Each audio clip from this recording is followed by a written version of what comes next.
Vou aqui compartilhar. É assim que a gente começar. À vontade. Boa noite a todos. Estamos no 43º Encontro dos Médicos Poetas, com Pablo Braga Guzmán, sobre Paris é uma festa, experiências de cultura, arte e gastronomia na Cidade da Luz. Com a palavra, Pablo. Obrigado, doutor Máximo. Tatiane, belíssimo poema, belíssimo texto.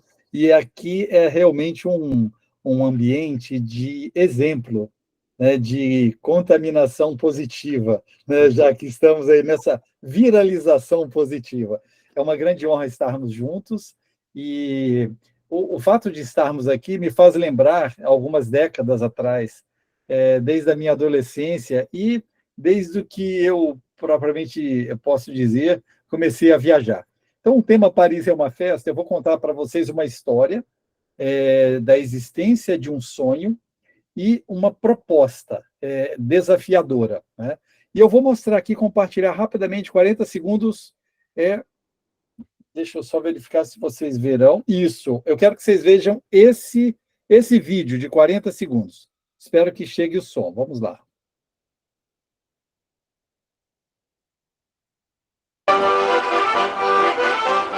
Onde que vocês estão? Ah, é? Como é que vocês sabem que vocês estão lá?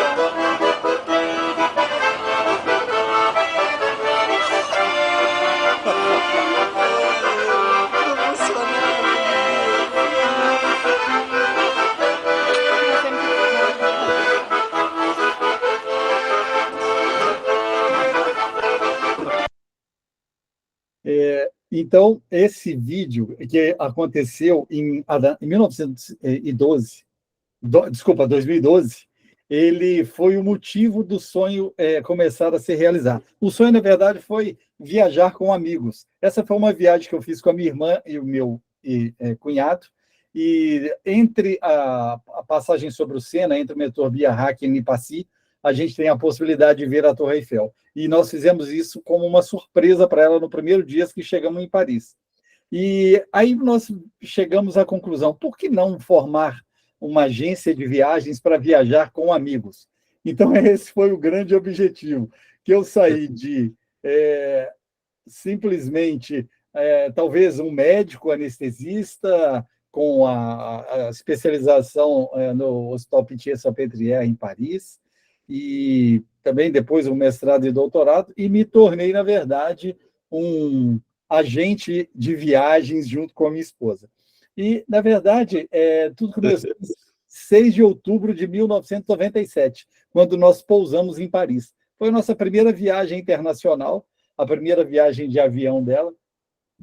E, nessa época, eu aqui bem novinho, né, com um chefe do serviço que me acolheu, e eu tive a oportunidade de, em apenas um ano, participar de várias publicações. E o Luiz, esse aqui do outro lado, onde eu estava, com o passar dos anos, ele se tornou o chefe do departamento, e era o meu amigo de bancada. E o Luiz, o Pitié é o maior hospital da França, e realmente é uma responsabilidade muito grande no sistema público lá. E eu hoje estou aqui em Vila Velha, né? Não sei se todos conhecem, mas essa é a belíssima vista do Convento da Penha. Inclusive, essa semana nós tivemos a festa da Penha, foi maravilhosa. E hoje existimos como uma pessoa física, mas, na verdade, é uma agência que nunca existiu fisicamente. Ela existiu da maneira de ser médico. Vê se eu vou ter tempo para ir em agência. Eu não, eu quero tudo virtual. Então, tudo é resolvido online. Por isso, os clientes dessa agência, eles estão presentes em toda parte do mundo, né? E por que escolher Paris é uma festa? Não, Paris é uma festa. Movable Feast é um livro de Hemingway, né? Onde ele detalhou tudo que ele viveu na década de 20. Ele podia não ter o que comer em casa, mas ele saía sempre, não perdia uma exposição e nunca deixava para trás uma boa garrafa de vinho. E com os amigos, Fitzgerald, James Joyce, Pound, viveram experiências fantásticas. E esse projeto é realmente viver Paris como um parisiense, viver Paris como Hemingway, Paris uma festa. Eu vou voltar lá alguns séculos atrás, se vocês me permitem. Bom, esse é um mapa da Gália no século I a.C., que mostra a localização de algumas tribos celtas. E Paris começou com a tribo dos Parises, que foi exatamente na ilha de La Cité. Aqui uma moeda de ouro da época, né?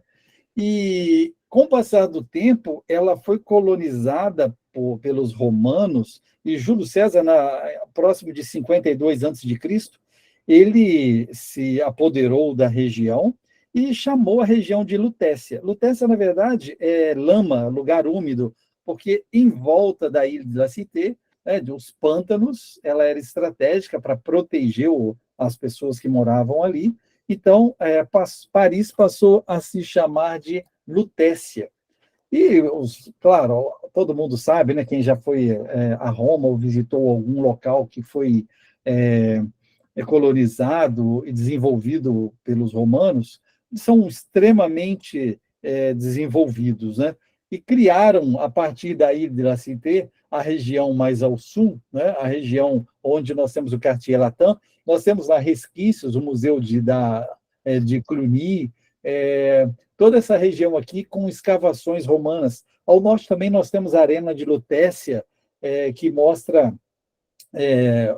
consegue construir, né? Nós podemos imaginar como eram as apresentações naquela época.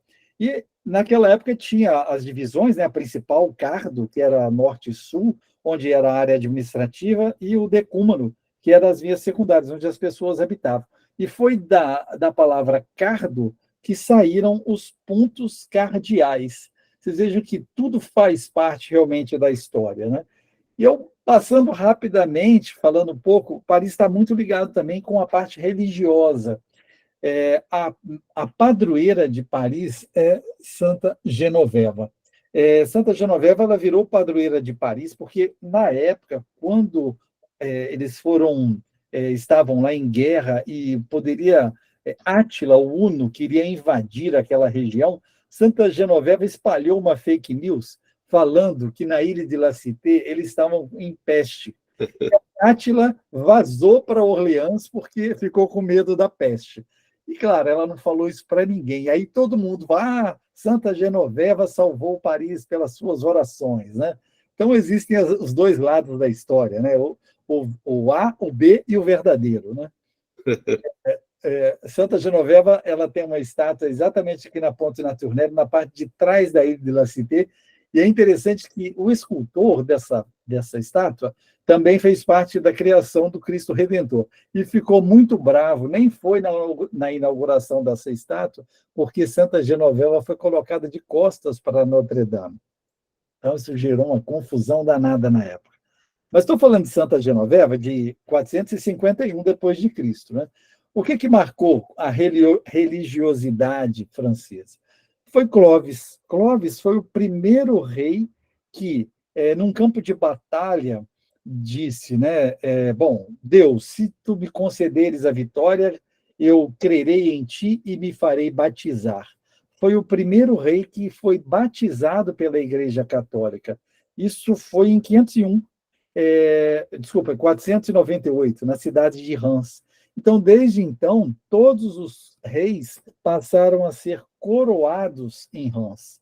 E daí nós tivemos, da dinastia merovingia, o Clovis, passando para os Bourbons, o famoso Luís XIV, né, que foi o criador de Versalhes, e o Luís XVI, que acabou morrendo na guilhotina. Mas, para mim, nada supera Napoleão. Napoleão, eu sou fã desse baixinho, ele era encrenqueiro, mas ele deixou um legado fantástico. Ele era tão autoritário, né, que aqui, na sua coroação, ele mesmo se coroou, mesmo com o Papa do seu lado, ele se autoproclamou imperador. E aqui, coroando Josefina, né, a sua imperatriz. Quando a gente fala de Napoleão, a gente fala, então, desse momento, dessa parte de Paris é uma festa. Quanta coisa ele nos deixou, né?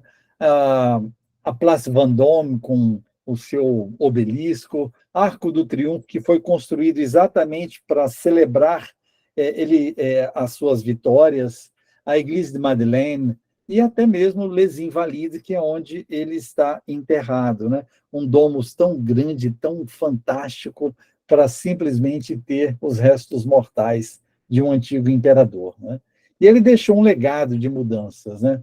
Tanto que o seu sobrinho, Napoleão III, junto com o George Eugène Haussmann, mudou Paris completamente. Nós tínhamos uma Paris medieval que se tornou uma Paris grande, com grandes avenidas, com bosques, né? O Bois de Boulogne, Bois de Vincennes, e também estruturou Paris de uma forma quadrada, né? Até para facilitar as manobras militares e também a higienização dessa cidade. E eles criaram grandes avenidas, os parques. Eu tenho um parque muito querido, que é o Parque Montsouris, que era exatamente em frente onde eu morava, e lá eu tenho um banco e uma árvore. Esse banco e essa árvore, eu tenho fotos de cada momento, cada período da estação, né? Inverno, outono, primavera e verão, e isso é guardado com muito carinho, né? E ele também fez as estações que a gente conhece, né? As estações ferroviárias principais, lá, Gare de Lyon, Gare du Nord. Bom, hoje nós temos Paris. Se eu falar quais são as principais atrações, centenas, milhares. Então, a gente sempre, quando vai viajar com amigos, a gente faz uma seleção. Bom, vamos selecionar aqui os principais museus, os principais monumentos e onde queremos ir, jardins. E não adianta. O modelo de viagem ele tem que ser um pouco diferente da nossa rotina corrida, né? Eu acabei de chegar 8h01 aqui do trabalho, né, para a minha conexão. Acho que as nossas viagens merecem um estilo slow travel. Essa é a experiência de Paris é uma festa. É uma experiência imersiva, é você viver Paris como um parisiense, para você poder viver a história, as tradições, conhecer hábitos de moradores e, obviamente, toda a cultura local. E a gastronomia, né, principalmente. É muito interessante provar as cozinhas do sudoeste, as cozinhas do norte da França, já que Paris é um centro dos principais restaurantes da França, né? Aqui um pouco, né, do entrecôte, do bordelaise, do cassoulet, que é uma feijoada deles, uma feijoada com feijão branco, né? O foie gras, o fígado de ganso, né? E muita coisa, muita patisserie que sempre nos encantou. E como que a gente vai escolher um bom restaurante em Paris? Bom, a sugestão é seguir a dica do Guia Michelin. Em 1900, uma produtora de pneu decidiu criar um marketing para vender pneus. Então, passou a visitar restaurantes e classificá-los em estrelas, exatamente para que incentivassem as pessoas a passear, né? Então, nós temos de 1 a 3 estrelas, onde os 3 estrelas são produtores, são produtos excepcionais que valem muito a viagem, né? Aqui, por exemplo, né, os principais restaurantes 3 estrelas de Paris. Aqui o Epicure, por exemplo, para um casal, um jantar harmonizado com vinho fica em torno de 1.200 euros, né? Bom, é realmente algo que fora da nossa média, mas, em compensação, talvez seja a maior ou uma das melhores experiências da sua vida. Você pode ter certeza disso. Bom, é claro que Paris não é só restaurante, né? Existem pontos específicos. Achar esses pontos fazem parte do processo da viagem. Por exemplo, em frente a Notre-Dame, o ponto de onde partem todas as distâncias da França. O Muro Eu Te Amo, em Montmartre, onde, numa parede de azulejos, estão pintados Eu Te Amo em várias línguas. Ou mesmo parar na beira do Sena e realizar um piquenique, do verbo piquenicar, francês, né?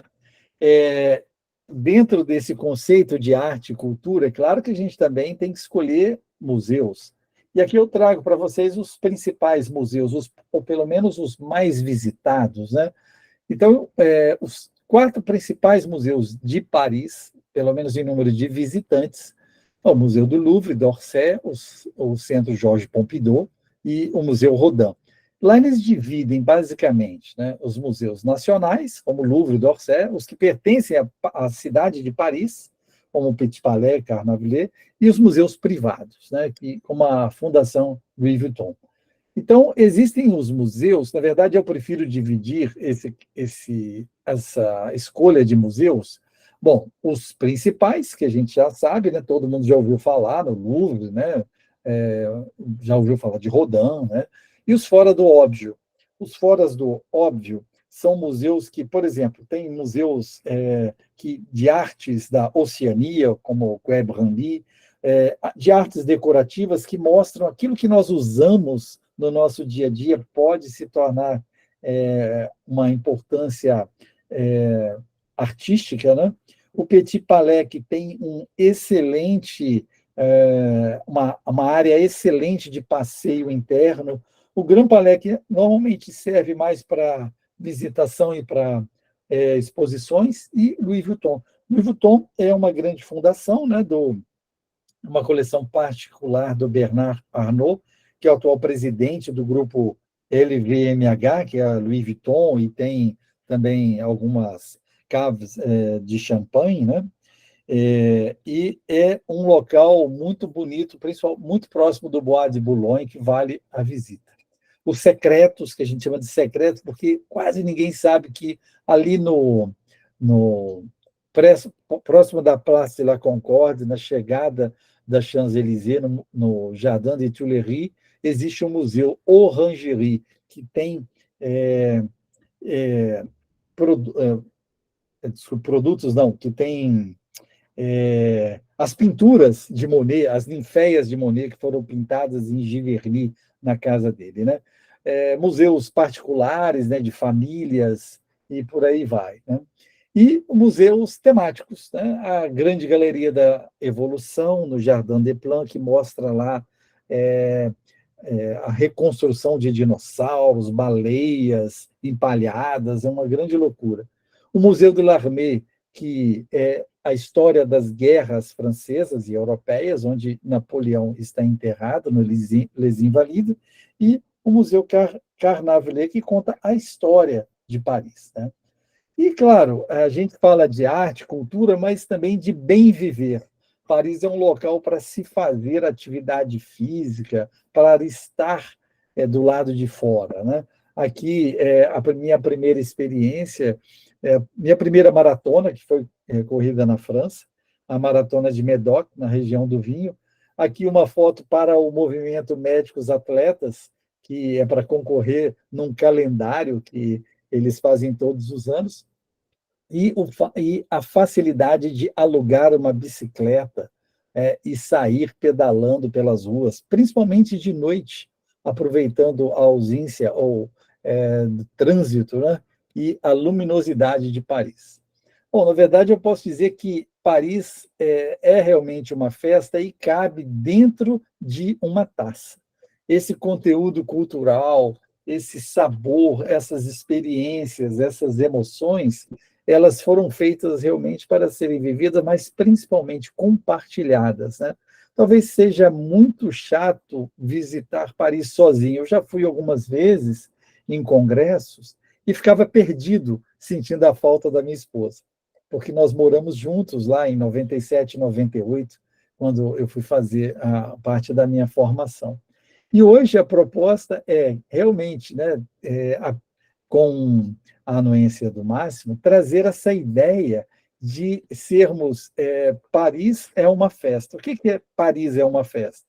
É estarmos entre amigos, com pessoas que já conhecem ou sabem detalhes e segredos da cidade, sendo também capitaneados por pessoas que conhecem um pouco de arte, de vinho na cidade, de alta gastronomia, para viver experiências que dificilmente nós teríamos se fôssemos apenas consultar livros e dicas da internet. Então, é um convite, né, que nós propomos, e vai ser um grande prazer. Não só Paris é uma festa, mas Londres é uma festa, Amsterdã também é uma festa, e por aí vai, né? Até mesmo São Paulo pode ser uma festa, né? Numa pizzaria recitando poesias. Então, era essa brincadeira, mais uma brincadeira, né, para passar para vocês, e essa pequena experiência de morar e voltar em Paris quase todos os anos para matar a saudade do meu pão au chocolat, né, que eu amo tanto. Né? Excelente, Pablo, parabéns, muito bom. Obrigado, obrigado. Podem fazer perguntas, quem quiser, fique à vontade. Eu teria uma pergunta. A Sara. Obviamente, eu também sou apaixonada pela cidade de Paris. Você contando isso, só me lembrou a primeira vez que eu fui também, aquela experiência, não sei se foi sua esposa, sua cunhada, que estava lá no vídeo, era parecida a minha primeira experiência. Então, foi muito bom ver sua palestra e reviver isso. Mas eu não sei se eu bem entendi. Você volta lá todo ano por paixão ou você tem realmente uma agência de viagem e leva pessoas para lá? Eu não entendi bem essa parte. Okay, obrigado, boa pergunta. Na verdade, nós criamos essa agência depois da viagem com a minha irmã. Okay. Nós percebemos, poxa, por que a gente não monta uma agência para ser um facilitador para viajar com amigos, né? Então, essa agência existe. E essa agência ela tem uma característica que é 100% online, tudo é resolvido pela internet, e um turismo personalizado. Por exemplo, nós já fomos a Paris com quem queria ver bicicleta, e quem queria correr, e quem queria só comer e beber. Então, a construção do roteiro ele se dá de acordo com os participantes. A gente, também, claro, não é só Paris, né? Isso vale para o mundo todo. Eu já visitei, ainda não fui na Antártida, mas ainda está no projeto, mas o resto nós já fomos experimentar. E a ideia é ter pessoas brasileiros que nos recebam como os guias locais. Então, em todos os pontos do mundo, a gente tem uma rede muito grande de brasileiros que fazem um receptivo, que fazem um passeio a pé, que fazem, levam aos museus. Em Paris, a gente tem, pode criar o seu batom. Tem um projeto que é uma diva em Paris, para mulheres, né? Então, lá você cria seu batom, você vai criar seu perfume, você vai visitar as galerias Lafayette um dia inteiro, coisa que eu não suportaria tanto, passar um dia inteiro nas galerias Lafayette. Né? Então, é uma agência de viagem que a gente usa para viajar com os amigos e para oferecer um turismo personalizado. Né? Então tá, eu entendi. Obrigado. Muito interessante, muito bom. Precisa ajudar a gente a organizar a viagem para o Canadá, né, Sara? Então, eu não usava a palavra, porque eu não quero pôr a careta na frente dos bois, mas a gente tinha esse sonho nos médicos poetas de levar a gente para cá, para descobrir a arte, a cultura daqui, os poetas daqui, porque eu trabalho e vivo numa região que é dos ancestrais do Quebec, que também vem da França, né? São nossos ancestrais. E aí eu já fiz isso assim pessoalmente, levar uns brasileiros, porque eu sou também brasileira, né? Sou canadense e brasileira, e eu já levei brasileiros para cá e criei tipo uns roteirinhos. Todos, sem exceção, ficaram assim, apaixonados pelo roteiro que eu fiz. Então, quando você contou isso, eu falei, eu já fiz isso aqui com brasileiros que vêm para cá, né? Ou amigos brasileiros que vêm para cá. Então, acho que tem potencial, sim. Sem dúvida, sim.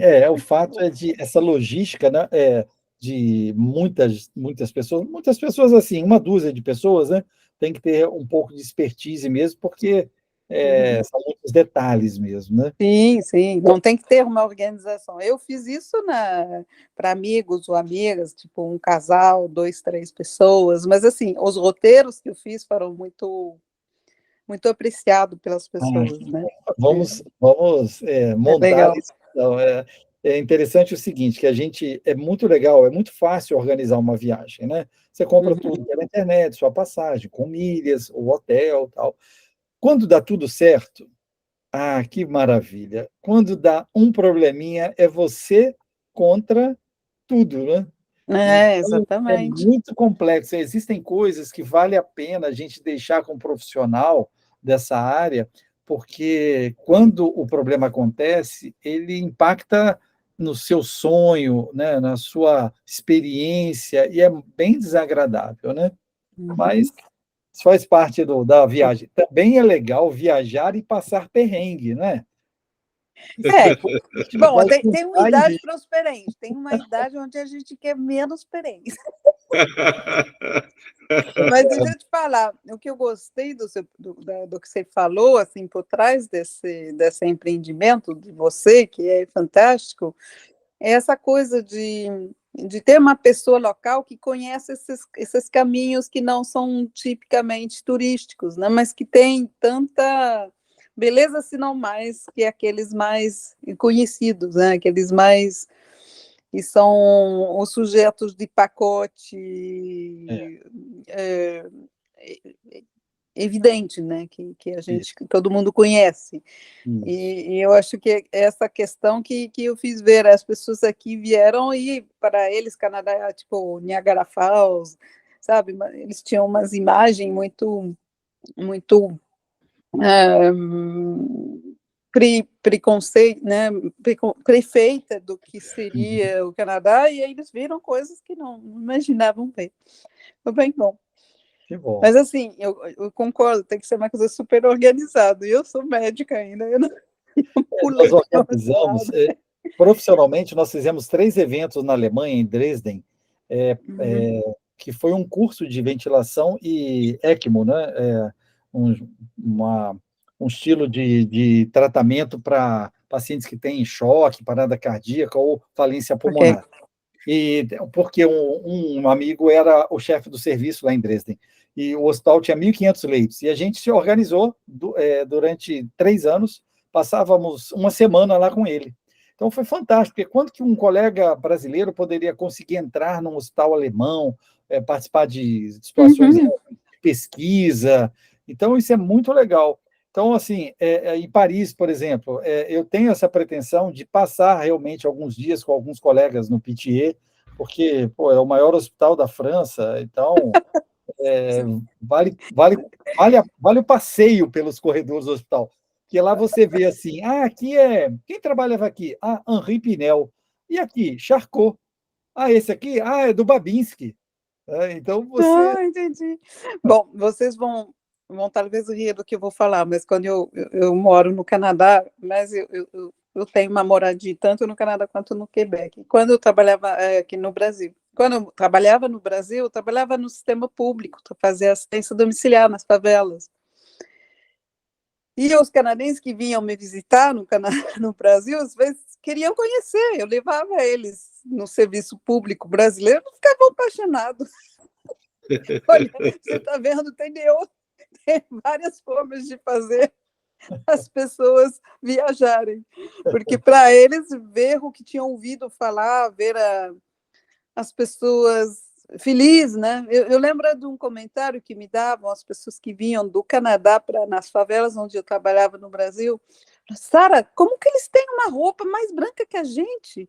Eles estão lá na favela, tem uns tênis limpinhos, uma roupa limpinha, eles ficavam impressionados, adoravam ver essas coisas.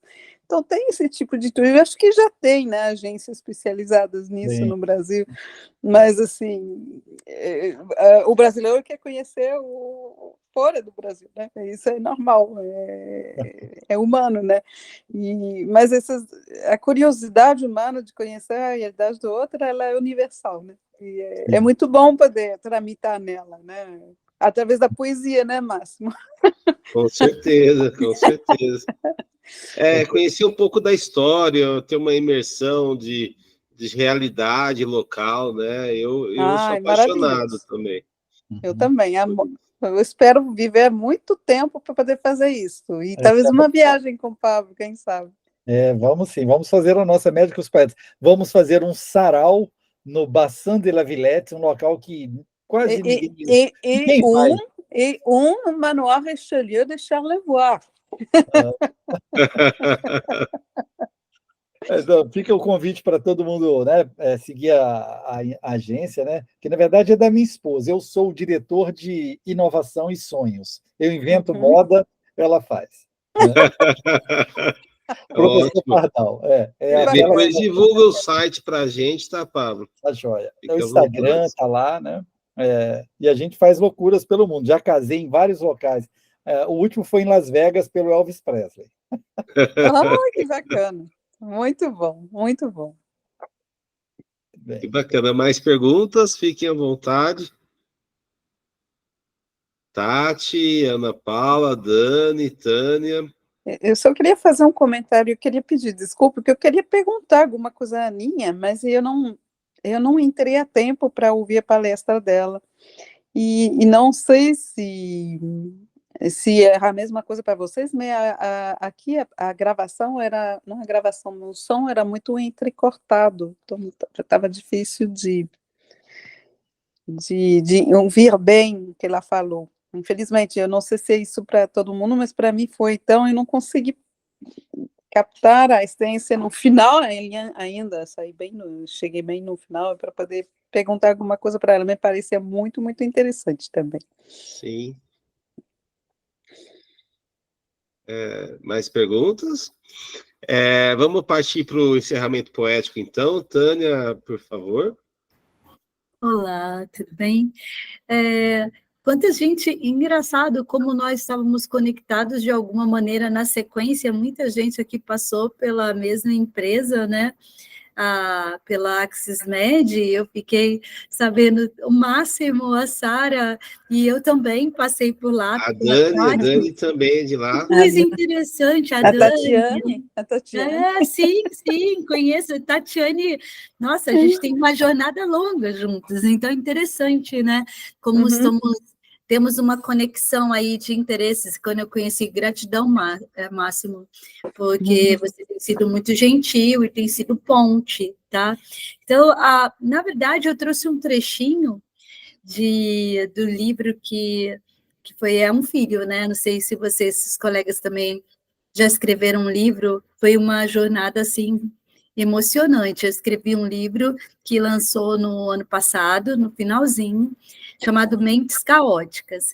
E aí o trechinho que eu vou contar é do capítulo que fala da dança, o título é A Dança Inseparável, Corpo e Mente em Caos, que vai mostrar, assim, tá assim, revele a união íntima entre o corpo e mente em um espetáculo caótico.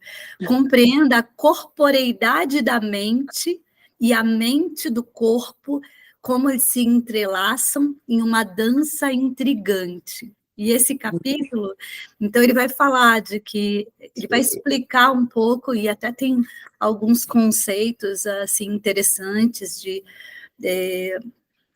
filosofia e também de física, que vai falando da teoria da complexidade e do caos, e aí eu tento falar isso, na verdade eu uso termos muito simples para tentar explicar essa complexidade, né? Vou falar o trechinho, é um trechinho curtinho. O caos se instaura quando há fragmentação mente-corpo, quando se corta, rompe ou cindem-se as cordas. E vivemos como se o corpo e mente existissem separados.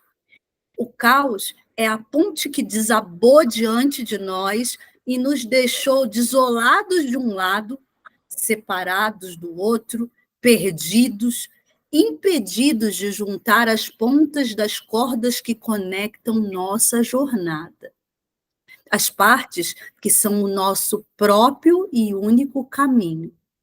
As partes que somos nós inteiros.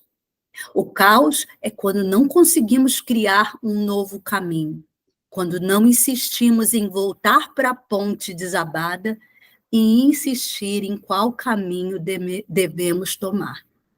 E aí esse é o início do capítulo do entrelaçamento corpo-mente.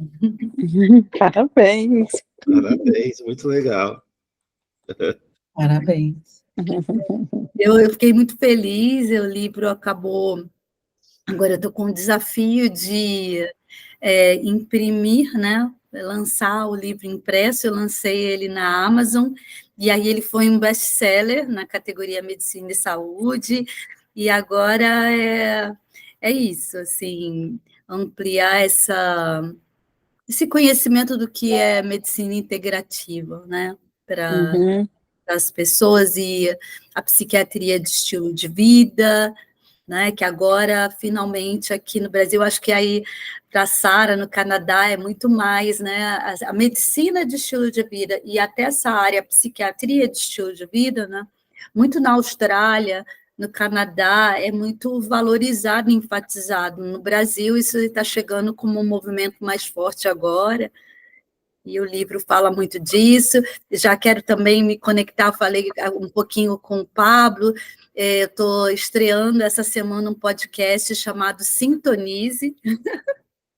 Nossa, gente, eu escutei a Ana contando da insistência dela e das dificuldades de ser empreendedora. Eu estou nessa jornada empreendedora, né? Como comunicadora, nossa, está sendo um perrengue. Então, ela falou dos perrengues, mas vai dar tudo certo, dá tudo certo. Parabéns, excelente, Tânia. Sara quer fazer uma pergunta? Não, eu já falei suficiente. Achei que tinha levantado. Não, desculpa. Quem estiver por aqui em São Paulo, né? Porque o podcast ele é presencial, né? Ele é gravado, é um podcast gravado no estúdio, né? Que vai para YouTube, para o Spotify. Então a gente está fazendo. Será, Tânia?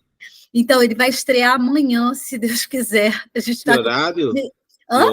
Que horário e local? Onde que é o nosso estúdio? É no Shopping Pamplona. Mas onde foi emitido o primeiro episódio do podcast? Qual o título?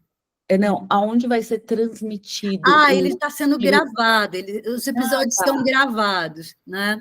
A gente não está fazendo ao vivo ainda, não. Em breve estarei num podcast. Mas qual plataforma? Me interessei, eu adoro podcast. Sim, então eu vou... Spotify... YouTube, essas para seguir? Sim. Aí amanhã, Daniela, obrigada pelo interesse. Amanhã, se o Máximo permitir, aí que vai ser o lançamento oficial. Sim, aí a gente vai fazer o aquecimento.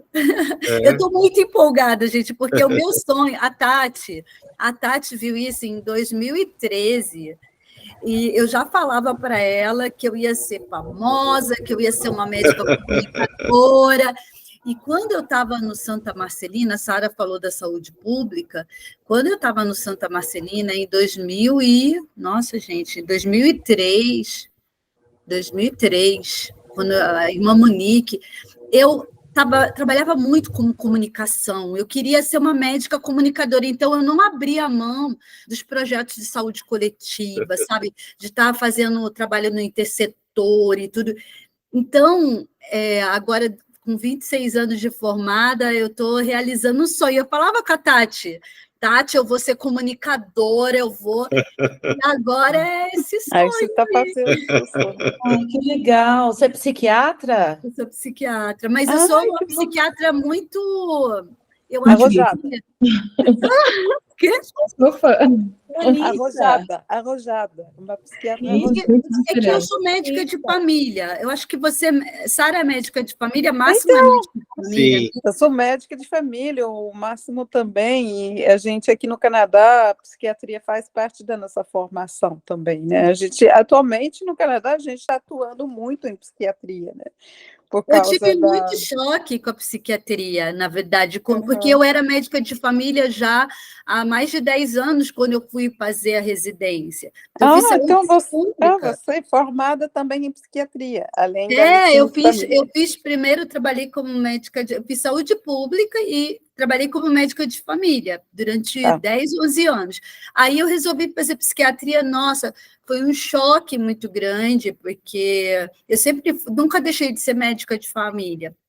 Então, olha, agora você está falando, você está vindo na minha paixão, né? Quer dizer, eu percebo o quanto a psiquiatria não pode andar descaminhada da medicina de família, é uma coisa que uma vai junto com a outra. Não, era muito pau, assim, era muito conflito, porque a leitura que a psiquiatria ainda faz de um sujeito é baseado em um modelo muito categorial. Você tem tantos critérios de tantos, o sujeito é bipolar. Nossa, a gente pode falar horas. Quando eu olhava aquilo, e eu fiz Unifesp, eu tretava demais com os professores, e os meus colegas falavam assim, cala a boca. Nossa, como eu não sei, eu não fiz uma residência em psiquiatria, mas assim, 33 anos de medicina de família, é como se você tivesse feito psiquiatria. Nossa, aprende muita saúde mental, com você certeza. Você mexe só com isso. É a primeira coisa. Né? Acima da educação, precisa da saúde mental para encarar a vida, né? E, bom, em atenção primária, a gente, o Máximo, a gente trabalhou muito com isso, né? Criando, quer dizer, a irmã Monique é minha, na verdade, ela é um ano mais nova que eu, né? Ela formou no Canadá, mas numa outra universidade, aquela que eu acabei de fazer o meu mestrado, McGill, e ela chegou um pouco antes de mim no Brasil, mas ela se formou um pouco depois de mim, aqui em medicina de família. E nós fomos as duas primeiras médicas de família do Brasil reconhecidas, eu e ela juntas, né? Você conheceu a doutora Rosa? Sim. Nossa, assim... A doutora Rosa era brasileira, ela não era canadense. Brasileira, sim, mas eu assim, conheci ela também. A doutora Monique também, assim, é incrível, porque é muito estresse que ela vivenciou. Fazer a gestão na Zona Leste tem que ser muito espiritual. Tem que ter muito Não espiritual. tem como fazer isso de outra forma mesmo. Obrigado, gente. Então a gente está adiantado do horário. Tem muito assunto para conversar. Foi maravilhoso, Pablo. Muito obrigado, parabéns. Adorei. Pablo também tem um podcast, viu, Tânia, Dani? Chama Medicina do Conhecimento. Medicina do Conhecimento. Que maravilha. Seu podcast. Acho que eu já ouvi um deles já. Porque o Máximo, né? Você já falou desse podcast. Nós vamos fazer, vamos marcar com o Máximo. Vamos fazer o nosso, Máximo. Que pena que não esteja no Brasil, que eu ia encontrar vocês pessoalmente. Mas consegue gravar pelo Zoom e eu uso só o áudio. Eu prefiro só o áudio. Que interessante. Mas então tá bom. Muito obrigado a todos. Uma ótima noite. Obrigada. Muito obrigado. Daniela, depois vamos nos conectar. Vamos sim, muito legal conhecer vocês. Máximo, um monte de gente da Axismed que eu não conheceria se não fosse através de você, não trabalhando juntos, mas estamos conectados. Que bom, que bacana, foi muito bom. Satisfação, Dani. Obrigada, um beijo, boa noite. Beijo a todos. Obrigado, tchau.